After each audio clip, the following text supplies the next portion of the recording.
नमस्कार। गल्पे आड्डाय रौहिनेर अष्टम पर्वे आपनादेर स्वागत। गत पर्वे आमरा शुनेछिलाम त्रैलोक्यनाथ मुखोपाध्यायेर लुल्लू गल्पटिर प्रथम अंश। आज शुनब परवर्ती अंश। गल्पटी पढ़ते चाइले कोथाय पाबेन सेसब लिंक यथारीति पेये जाबेन आमादेर बर्णना बाक्से। आसुन शुनते थाकी त्रैलोक्यनाथ मुखोपाध्यायेर गल्प लुल्लू पर्व 2 पाठे आमि रौहिन।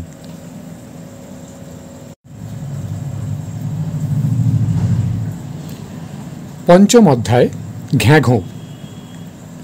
ब्राह्मण एवं आमिर आर करेन कि दुइजने घ्याघोर अनुसंधाने चलिलेन।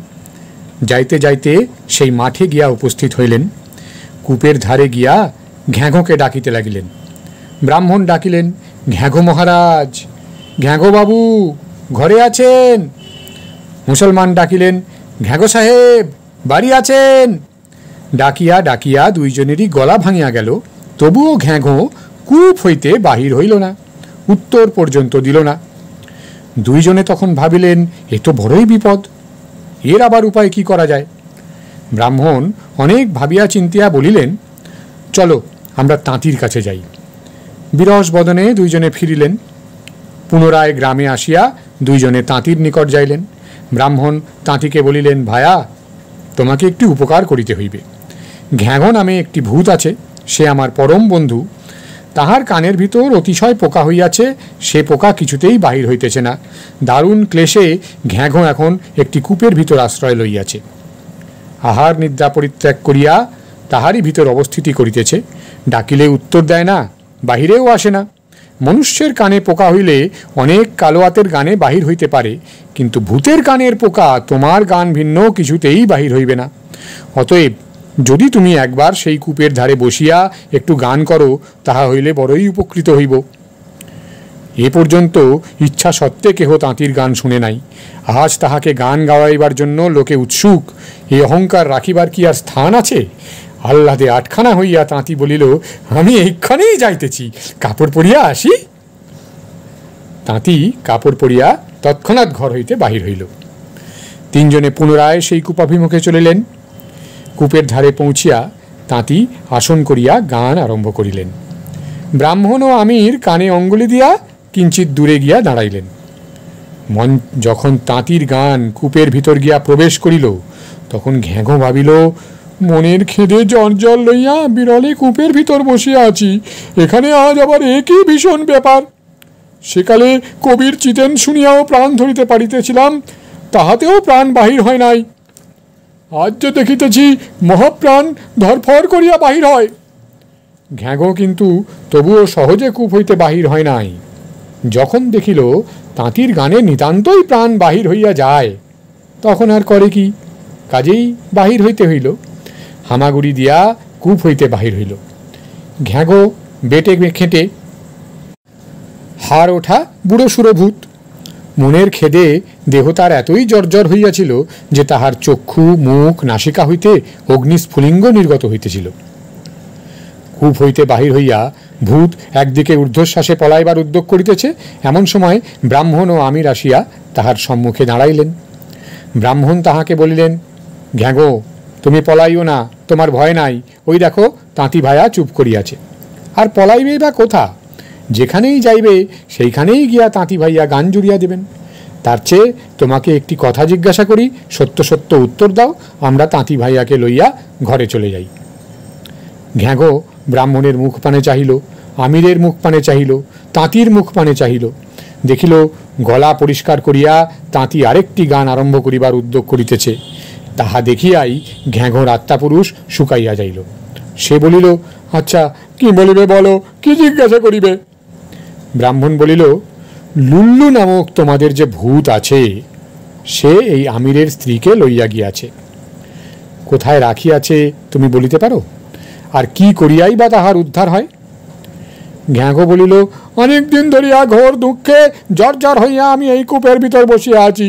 সংসারের সংবাদ বড় কিছু রাখি নাই, তবে তাঁতির গান যদি আর না শোনাও, তাহা হইলে অনুসন্ধান করিয়া বলিতে পারি। ব্রাহ্মণ বলিলেন, অনুসন্ধান করিতে যাই বলিয়া তুমি পালাইয়া যাইবে, শেষে আর তোমার দেখা পাইব না। আমরা তেমন বোকা নই যে তোমাকে ছাড়িয়া দিব। ঘ্যাঘো উত্তর করিল, পলাইয়া আর কোথায় যাইব? যেখানে যাইব সেখানেই গিয়া তোমার তাঁতির গান জুড়ে দেবে। তাছাড়া আমিরের স্ত্রী কোথায় অনুসন্ধান না করিয়াই বা আমি কি করিয়া বলি? ব্রাহ্মণ বলিলেন, সত্য করো যে শীঘ্র ফিরিয়া আসিবে। ঘ্যাঘো বলিল, আমি সত্য বলিতেছি, শীঘ্র ফিরিয়া আসিব। তখন ব্রাহ্মণ বলিলেন, আচ্ছা তবে যাও, শীঘ্র আসিও, আমরা এখানে বসিয়া রহিলাম। ঘ্যাঘো বলিলেন, রাও, আমি আমার বড় নাগরা জুতা জোড়াটি পায়ে দিয়ে আসি। যে জুতাটি পায়ে দিলে আমি বাতাসের উপরে উত্তম চলিতে পারি, মুহূর্তের মধ্যে সমুদয় ভারতভূমি ভ্রমণ করিতে পারি। এই বলিয়া ঘ্যাঘো পুনরায় কূপের ভিতর যাইল, নাগরা জুতা পায়ে দিয়া বাহিরে আসিল, বাতাসের উপর উঠিয়া হনহন করিয়া অতি দ্রুত বেগে চলিতে লাগিল এবং শীঘ্রই অদৃশ্য হইয়া গেল। ব্রাহ্মণ, আমির ও তাঁতি সেইখানেই বসিয়া রইলেন। ঘ্যাঘো ফিরিয়া আসে কিনা এই কথা লইয়া আলোচনা করিতে লাগিলেন। সকলেই এক দৃষ্টে আকাশপানে চাহিয়া রহিলেন। কখন আসে কখন আসে এই কথা সকলেই মনে মনে করিতে লাগিলেন। কিছুক্ষণ পরে আমির উঠিয়া বলিলেন, ওই আসিতেছে, ওই যেন উত্তর দিকে কালো দাগটির মতো কি দেখা যাইতেছে। নিকটবর্তী হইলে সকলেই বলিয়া উঠিলেন, ঘ্যাঘো বটে, নাগরা জুতা পরিয়া ঘ্যাঘোই আসিতেছে। ঘ্যাঘো নিকটে আসিলে সকলেই তাহার মহা সমাদর করিলেন। সকলেই বলিলেন, ঘ্যাঘো, তুমি সত্যবাদী বটে, মনোদুঃখে জ্বর লইয়াও তুমি আপনার সত্য রক্ষা করিয়াছ। এখন বলো, সংবাদ মঙ্গল তো? ঘ্যাঘো বলিল, সুসমাচার বটে, আমিরের স্ত্রীর আমি সন্ধান পাইয়াছি। সকলে বলিল, তবে শীঘ্র বলো, আমিরের স্ত্রী এক্ষণে কোথায়? সে ভালো আছে তো? ঘ্যাঘো বলিল, হিমালয় প্রদেশে ভীমতাল নামের একটি হ্রদ আছে। হ্রদের ভিতরে পাহাড়ের গায়ে লুল্লু একটি ঘর খুঁদিয়াছে। জলে ডুব দিয়া তবে সে ঘরের ভিতর যাইতে পারা যায়, অন্য পথ নাই। তাহার ভিতর লুল্লু আমিরের স্ত্রীকে লুকাইয়া রাখিয়াছে। সে বিহনে অশোকবনে সীতা যে রূপ কাঁদিয়াছিলেন, সেই ঘরের ভিতর একাকিনী বসিয়া আমিরের রমণীয় সেই রূপ কাঁদিতেছেন। কেন যে কাঁদিতেছেন তা বলিতে পারি না। লুল্লু আমাদের একটি সভ্য ভব্য নব্যভূত, সে লইয়া গিয়াছে, তার আবার কান্না কি? লুল্লু তাহাকে 1 বৎসর কাল সময় দিয়াছে। 1 বৎসরের মধ্যে যদি শান্ত হইয়া তাহাকে নিকা না করে, তাহা হইলে তাহাকে মারিয়া ফেলিবে। কথাই মানুষের সাধ্য নাই যে হ্রদের ভিতর প্রবেশ করিয়া লুল্লুর ঘরের ভিতরে যায়। আমরা ভূত হইয়া ভূতের বিপক্ষতা করিতে পারি না। তাহা হইলে ভূত সমাজে আর মুখ দেখাইবার জো থাকিবে না। তবে এইমাত্র বলিয়া দিতে পারি যে তোমরা যদি একটি হৃষ্টপুষ্ট ভূত ধরিয়া তাহার তেল বাহির করিতে পারো, আর যদি সেই তেল মাখিয়া জলে প্রবেশ করো, তাহা হইলে লুল্লুর ঘরে পৌঁছিতে পারিবে। তারপর কৌশল করিয়া আমিরের স্ত্রীকে উদ্ধার করিও। তা বলিয়া যেন আমাকে ধরিয়া তেল বাহির করিও না। মনের খেদে জ্বর আছি, তার উপর আবার তাঁতির গান শোনায়, আমার শরীর আর শরীর নাই, 1 বিন্দুও তেল বাহির হইবে না। তবে এক কাজ করো, এই মাঠের প্রান্তভাগে একটি গাছ আছে, সেই গাছে গোগো নামে একটি গলায় দড়ি ভূত বাস করে।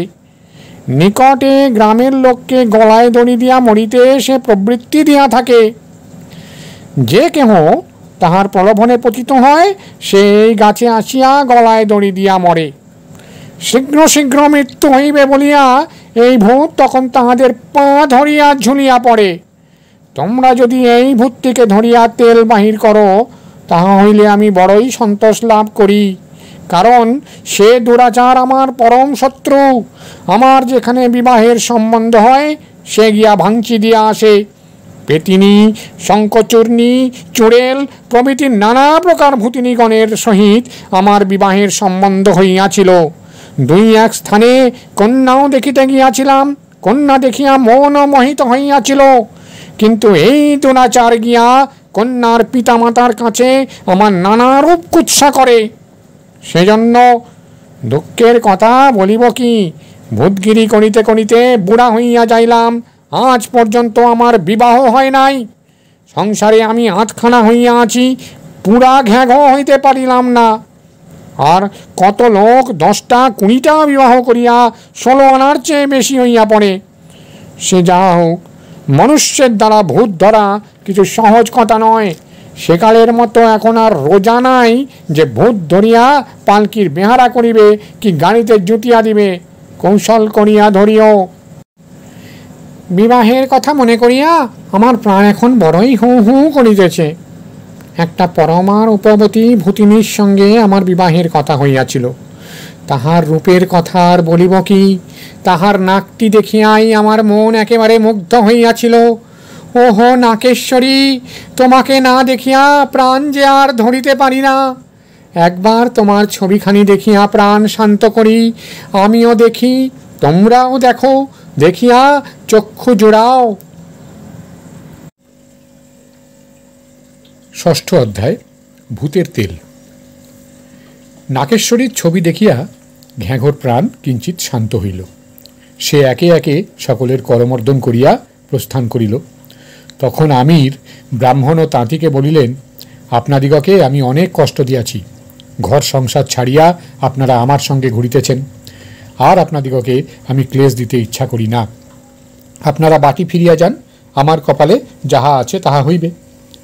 কিন্তু ব্রাহ্মণ ও তাঁতি কিছুতেই আমিরকে একলা ফেলিয়া যাইতে চাহিলেন না। আমিরের অনেক অনুনয় বিনয়ে শেষে স্বীকৃত হইয়া তাহার নিকট বিদায় লইয়া বিরস বদনে দুইজনে গৃহাভিমুখে যাত্রা করিলেন। ইহারা চলিয়া গেলে ঘ্যাঘোর কূপের ধারে বসিয়া আমির অনেকক্ষণ কাঁদিতে লাগিলেন। তারপর মনকে প্রবোধ দিয়া ভাবিলেন, কাঁদিলে কি হইবে? এখন ভূত ধরিবার উপায় চিন্তা করি, তবে তো স্ত্রীর উদ্ধার হইবে। অনেকক্ষণ চিন্তা করিয়া আমির মাথা হইতে পাগড়িটি খুলিলেন। পাগড়িটি উত্তম রূপে পাকাইলেন, আর তাহার একপাশে একটি ফাঁস করিলেন। এই রূপে সুসজ্জ হইয়া যে আম গাছে গোগো নামক গলায় দড়ি ভূতটি থাকে সেই দিকে চলিলেন। গাছের নিকট উপস্থিত হইয়া গাছের উপর উঠিতে লাগিলেন। অনেক দূর উঠিয়া গাছের ডালে পাগড়ির অপর পার্শ্ব বাঁধিয়া ফাঁসটি গলায় দিতে উদ্যত হইলেন। ফাঁসটি গলায় দেন আর কি, এমন সময় চাহিয়া দেখেন যে সেই গলায় দড়ি ভূত সহাস্য বদনে তাহার সম্মুখে আরেকটি ডালে বসিয়া রহিয়াছে। ভূত বলিল, নে নে, শীঘ্র শীঘ্র গলায় ফাঁস পড়িয়া ঝুলিয়া পড়। নিচে হইতে আমিও সেই সময় তোর পা ধরিয়া টানিব এখন। তাহলে সত্তর তোর মৃত্যু হইবেই। তাহা হইলে আমার বেকার নাতি জামাই তোর ভূতগিরি করিতে পাইবে। আমির কোনো কথা না কহিয়া আস্তে আস্তে জেব হইতে আফিমের কৌটাটি বাহির করিলেন। কৌটাটির ঢাকন ভূতের সম্মুখে ধরিলেন। ভূত তাহাতে উঁকি ঝুঁকি মারিয়া জিজ্ঞাসা করিল, ওর ভিতরেও কে? আমির বলিলেন, একটি ভূত। গোগো বলিলেন, ভূত কই, ভালো করিয়া দেখি। বলি, খুব ভালো করিয়া দেখিয়া গোগোর নিশ্চয় বিশ্বাস হইল সে ভূতই বটে। সে জিজ্ঞাসা করিল, উহার ভিতর তুই ভূত ধরিয়া রাখিয়াছিস কেন? আমির বলিলেন, আমি একখানি খবরের কাগজ খুলিবার বাসনা করিয়াছি। সম্পাদক ও সহকারী সম্পাদকের প্রয়োজন। ডিবের ভিতর যে ভূতটি ধরিয়া রাখিয়াছি তাহাকে সহকারী সম্পাদক করিব, আর তোরে মনে করিয়াছি সম্পাদক করিব। গোগো বলিল, আমি যে লেখাপড়া জানি না। আমির বলিলেন, পাগল আর কি, লেখাপড়া জানার আবশ্যক কি? গালি দিতে জানিস তো? গোগো বলিল, ভূতদিগের মধ্যে যেসব গালি প্রচলিত আছে তাহা আমি বিলক্ষণ জানি। আমির বলিলেন, তবে আর কি, আবার চাই কি? এতদিন লোকে মানুষ ধরিয়া সম্পাদক করিতেছিল, কিন্তু মানুষে যা কিছু গালি জানে, মায় অশ্লীল ভাষা পর্যন্ত সব খরচ হইয়া গিয়াছে, সব বাসি হইয়া গিয়াছে। এখন দেশশুদ্ধ লোককে ভূতের গালি দিব, আমার অনেক পয়সা হইবে। ভূত বলিল, তবে কি তুমি গলায় দড়ি দিয়া মরিবে না? ওই যে পাগড়ি, ওই যে ফাঁস। আমির বলিলেন, আমি তো আর খেপিনি যে গলায় দড়ি দিয়া মরিব। পাগড়ি আর ফাঁস হইতেছে টোপ। ওরে বেটা, তোকে ধরিবার জন্য টোপ। যদি এ ফন্দি না করিতাম তাহা হইলে তুই কি গাছের ভিতর হইতে বাহির হইতিস? এখন চল, ইহার ভিতর প্রবেশ কর।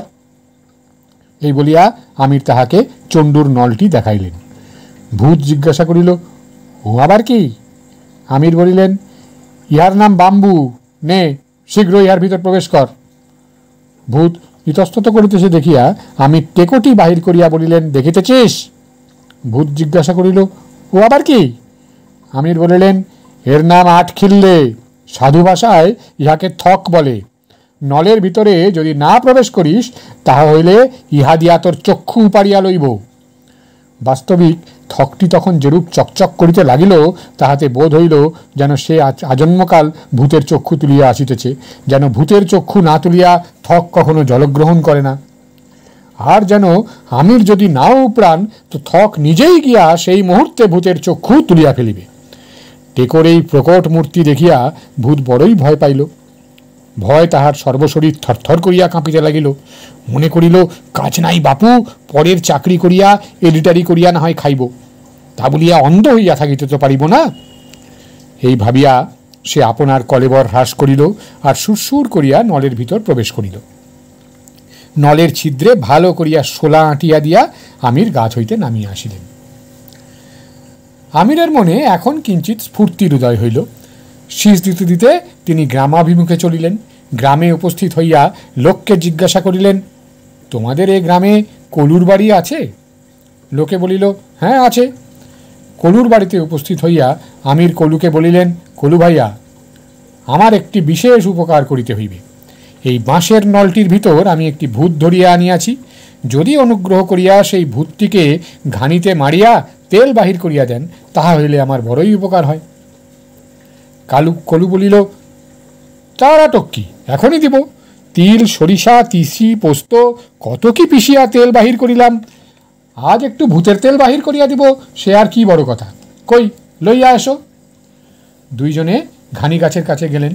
আমির নল হইতে ভূতটিকে আস্তে আস্তে বাহির করিয়া ঘানি গাছের ভিতরে প্রবেশ করাইয়া দিলেন। কলু তৎক্ষণাৎ ঘানি চালাইয়া দিলেন। কলুর বলদ মৃদুমন্দ গতিতে ঘুরিতে লাগিল। ভূতের হাড় মরমর করিয়া ভাঙিতে লাগিল। ভূত ত্রাহি মধুসূদন, ত্রাহি মধুসূদন বলিয়া চিৎকার করিতে লাগিল। আর বলিতে লাগিল, এই বুঝি তোমার রিডারির পদ, এই বুঝি খবরের কাগজের সম্পাদকতা করা। আমির হাসিয়া বলিলেন, জানো না ভায়া, সম্পাদক হইতে আমি এইরূপেই প্রবন্ধ বাহির করিয়া থাকি। কেমন উত্তম উত্তম গালি, ভালো ভালো প্রবন্ধ এখন মনে উদয় হইতেছে তো? গঙ্গ ভায়া, সেকালের হরিণের গল্পটাও কি ছাই শুনো নাই?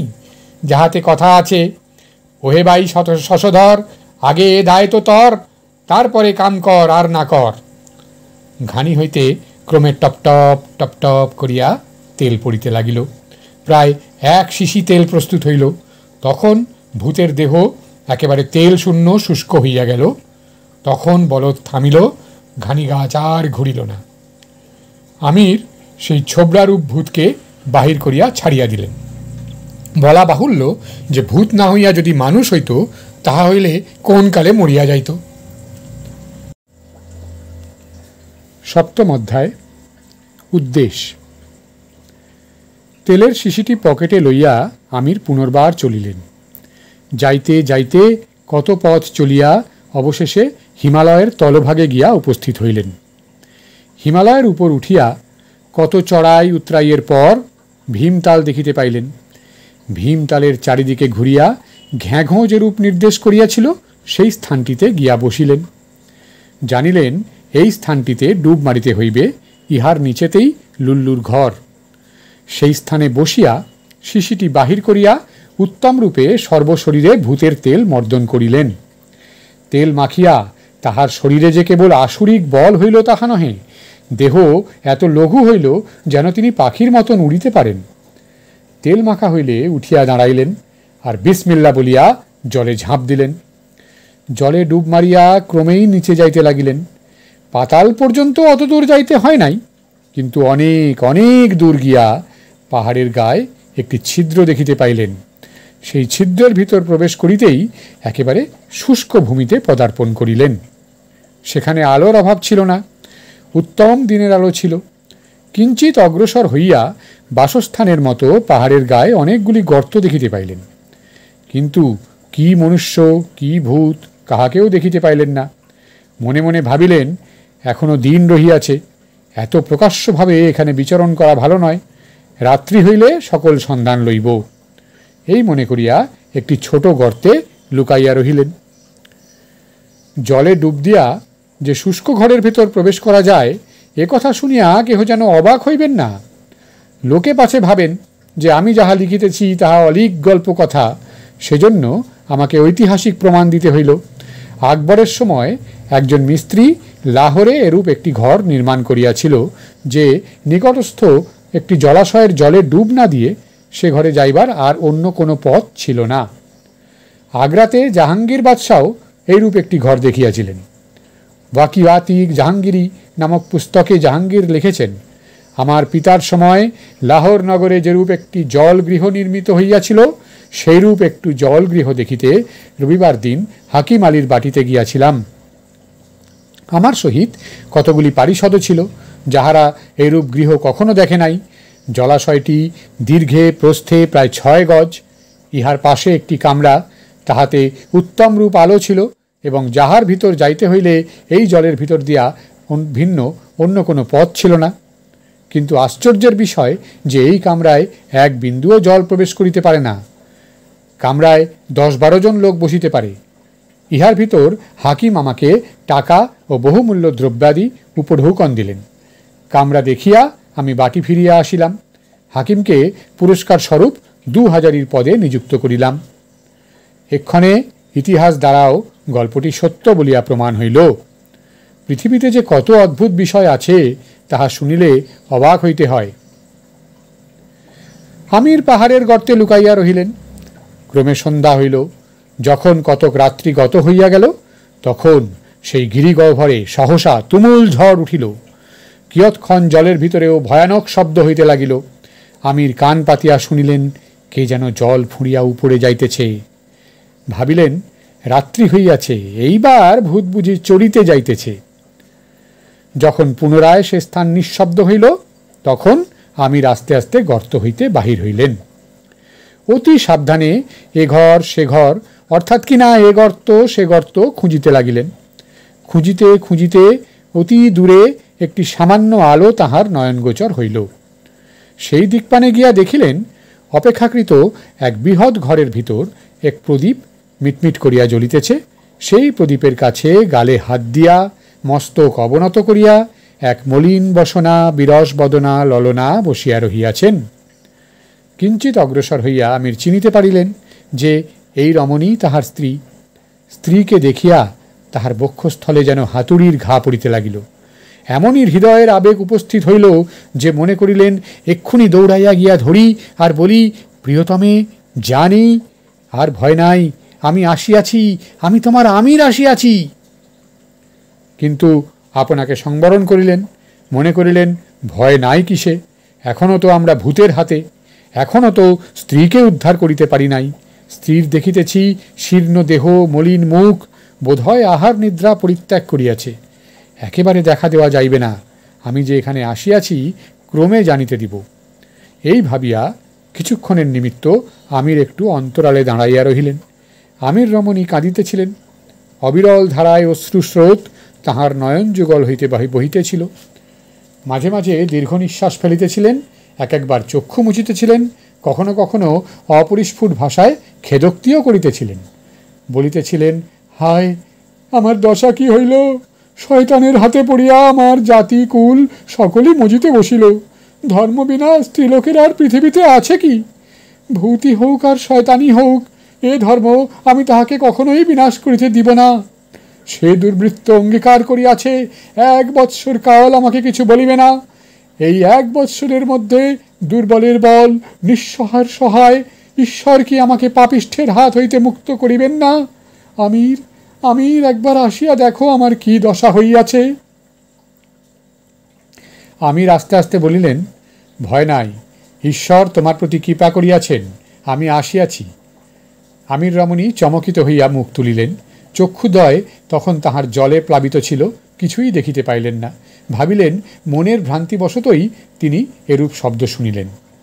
তবুও মনে একটু আশার সঞ্চার হইয়াছিল, কিন্তু সহসা চক্ষু মুছিতে সাহস করিতেছিলেন না। পাছে সত্য সত্যই ভ্রান্তি হইয়া পড়ে, পাছে সে আশাকণাটুকুও উড়িয়া যায়। আমির কিঞ্চিত অগ্রসর হইয়া বলিলেন, চাহিয়া দেখো, সত্য সত্যই আমি আসিয়াছি, ভয় নাই, ঈশ্বরের কৃপায় নিশ্চয়ই এ ঘোর বিপদ হইতে আমরা মুক্ত হইব। এই বলিয়া একেবারে স্ত্রীর নিকটে গিয়া তাহার গলা জড়াইয়া ধরিলেন।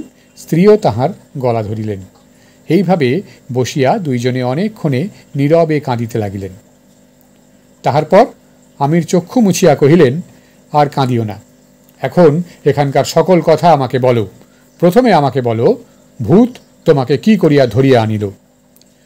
আমির রমণী বলিলেন, তাহার আমি কিছুই জানি না। ঘরের ভিতর হইতে যেই বাহিরে আসিয়া পা দিলাম, তুমি কি ভিতর হইতে বলিলে শুনিতে পাইলাম। তারপর যেন একটা ঝড় আসিয়া আমাকে একেবারে ভূমি হইতে উঠাইয়া লইল, একেবারে শূন্যে তুলিয়া ফেলিল, একেবারে উড়াইয়া লইয়া চলিল। আমি অজ্ঞান সংজ্ঞা শূন্য হইয়া পড়িলাম। কতক্ষণ অজ্ঞান ছিলাম বলিতে পারি না। যখন প্রভাত হইল, চক্ষু মেলিয়া দেখি দিন হইয়াছে। সম্মুখে এক বিকট মূর্তি, বিষম দেহ, নরাকার রাক্ষস। তাহাকে দেখিয়া পুনর্বার অজ্ঞান হইয়া যাইলাম। তারপর পুনরায় যখন জ্ঞান হইল, তখন দেখিলাম রাত্রি হইয়াছে, ঘরে আর কেহ নাই, একলা পড়িয়া আছি। ওই প্রদীপটি মিটমিট করিয়া জ্বলিতেছে, নানারূপ আহারীয় দ্রব্য ঘরে রহিয়াছে।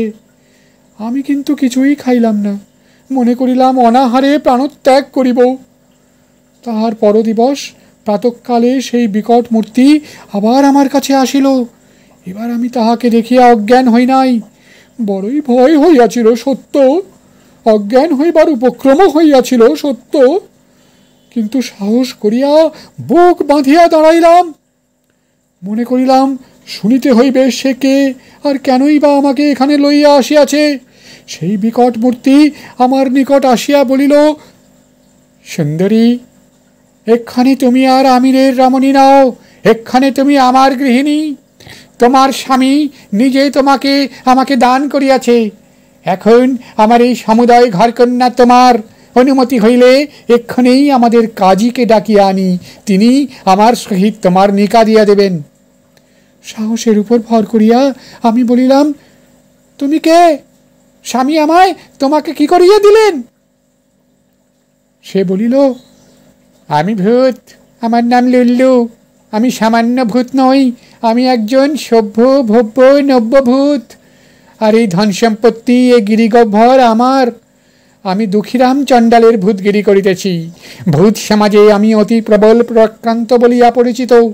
আমার মান মর্যাদা রাখিতে আর স্থান নাই। আমি বলিলাম, স্বামী আমায় তোমাকে দিয়েছেন, এ কথা একেবারেই মিথ্যা। তারপর মানবী হইয়া ভূতের রমণী কে কবে হইয়াছে? দেখো, আমরা খোদাপরস্ত মুসলমান, ভূতপরস্ত দিগের মতো তোমাদের শয়তানের সাকরেদ নই। আমার প্রতি অত্যাচার করিলে খোদা তোমাকে দণ্ড করিবেন। এইরূপ প্রতিদিন ভূতের সহিত বাদানুবাদ হয়। ভূত কিন্তু আমার গায়ে হাত দিতে সাহস করে নাই। প্রথম কয়েকদিন আমি আহার নিদ্রা একেবারেই পরিত্যাগ করিয়াছিলাম। তারপর যখন দেখিলাম যে আপাতত ভূত আমার প্রতি বিশেষ কোনো রূপ অত্যাচার করিতে সাহস করিতেছে না, তখন আহার করিতে লাগিলাম। মনে ভাবিলাম, ভূত শাসন করিবার নিমিত্ত নানারূপ তাবিজ আছে, তামিল দিগের নিকট হইতে তাহা আনিয়া নিশ্চয়ই তুমি আমায় উদ্ধার করিবে। ভূত প্রতিদিন আসে আর বলে, কেমন আজ কাজে আনি?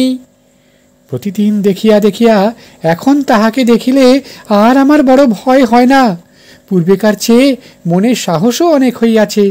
নিকা করিবার কথা বলিলে এখন তাহাকে এক প্রকার দূর দূর করিয়া দিই। একদিন কিন্তু সে ভয়ানক রাগিয়া গেল, শরীর ফুলিয়া দ্বিগুণ হইল। ভূত না হইলে হয়তো ফাটিয়া মরিয়া যাইত। সমুদয় শরীর হইতে অগ্নিকণা বাহির হইতে লাগিল। রাগে নিজের হাতটি খুলিয়া লইল, অপর হাত দিয়া ভোঁ ভোঁ করিয়া ঘুরাইতে লাগিল। পা দুইটি খুলিয়া লইল আর সেই রূপ ঘুরাইল। দুইটি হাত দুইটি পা ঘুরানো হইলে চক্ষু কোটর হইতে চক্ষু দুইটি বাহির করিয়া লইল। আর যেই রূপ লোকে ভাঁটা লুপিয়া থাকে, সেই রূপ দুই হাতে লুপিতে লাগিল। তারপর সমস্ত মুন্ডুটি খুলিয়া লইল, হাতে লইয়া বলিল, সুন্দরী, তুমি যদি আমাকে বিবাহ না করো, তাহা হইলে তোমার সাক্ষাতে আমি এই আমার আপনার মুন্ডটি আপনি চিবাইয়া খাইব। কি করিয়া নিজের মুন্ড নিজে খাইবে তাহা কিন্তু আমি বুঝিতে পারিলাম না। সে যাহা হোক, আমি বলিলাম, তুমি নিজের মুন্ড নিজেই খাও আর পরেই খাক, আমি কেন ভূতকে বিবাহ করিতে যাইলাম? ভালো চাও তো আমাকে ঘরে রাখিয়া এসো। তখন সে বলিল, আচ্ছা, আজ আমি তোমাকে কিছু বলিলাম না, আজ হইতে 1 বৎসর কাল তোমাকে কিছু বলিব না। 1 বৎসর পরে আমাকে নিকা করো ভালোই, না করো তোমাকে প্রাণে মারিয়া ফেলিব। তোমার স্বামী আমায় তোমাকে দিয়েছে, আমি তোমাকে লইয়া যাহা ইচ্ছা করিব। মনে করিও না আর কখনো তোমার স্বামীকে তোমায় ফিরিয়াইয়া দিব। সেই দিন হইতে আর আমায় বিরক্ত করে না। রাত্রি হইলে চলিতে যায়, সকাল হইলে বাড়ি আসে, পরে ওই বড় গর্তটিতে সমস্ত দিন শুইয়া নিদ্রা যায়।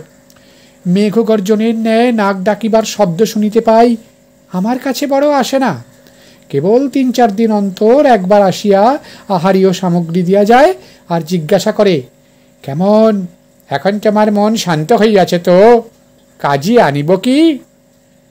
গতবার আসিয়া বলিল, দেখো এখন আমি সাবান মাখিতে আরম্ভ করিয়াছি, রোজ সাবান মাখি, রং অনেক ফর্সা হইয়া আসিয়াছে।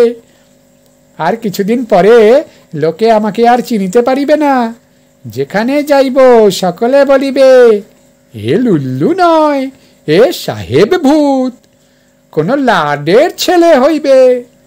তখন তুমি আর আমাকে বিবাহ না করিয়া থাকিতে পারিবে না। তখন তুমি বলিবে, আমার লুল্লু কই, আমার লুল্লু কোথা গেল? তখন তুমি বলিবে, আর বিলম্ব সহে না, শীঘ্র কাজী ডাকো, শীঘ্র আমাকে নিকা করো। কিন্তু তা আমি করিব না, আমি তখন নলপতহ করিব।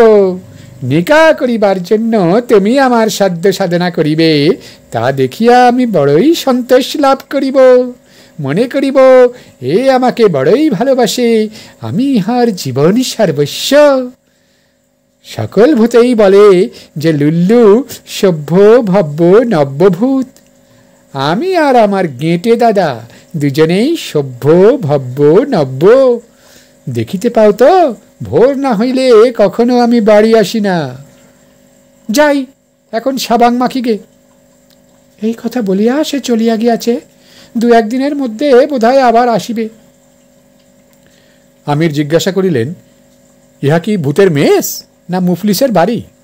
অর্থাৎ কি না এখানে অপরাপর ভূত থাকে, না লুল্লু একেলা থাকে? আমির রমণী বলিলেন যে, এখানে লুল্লু ভিন্ন আর কোনো ভূতকে তো দেখি নাই, লুল্লু একেলা থাকে এই আমার বিশ্বাস।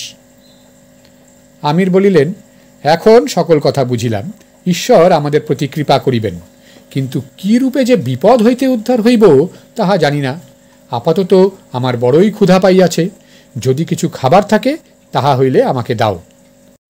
আমির রমণী বলিলেন, খাবারের এখানে কিছুমাত্র অভাব নাই, ভূত প্রচুর পরিমাণে সে সকল আনিয়া দেয়। এই বলিয়া তিনি পোলাও, কালিয়া, কুরমা, কোপ্তা, কাবাব, কারি আনিয়া স্বামীকে উত্তম রূপে আহার করাইলেন।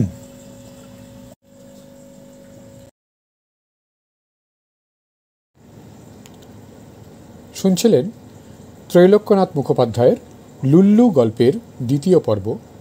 পরবর্তী তথা শেষ পর্ব শুনতে হলে চোখ থুড়ি কান রাখুন আমাদের এই চ্যানেলে আগামী বুধবার ঠিক বিকেল 5:30টায়। কেমন লাগছে মন্তব্য করে অবশ্যই জানান, কোনো রকম ভুল ত্রুটি নজরে এলেও নিশ্চয়ই জানান। বই পড়ুন, ভালো থাকুন। আজ এই পর্যন্তই, আসি।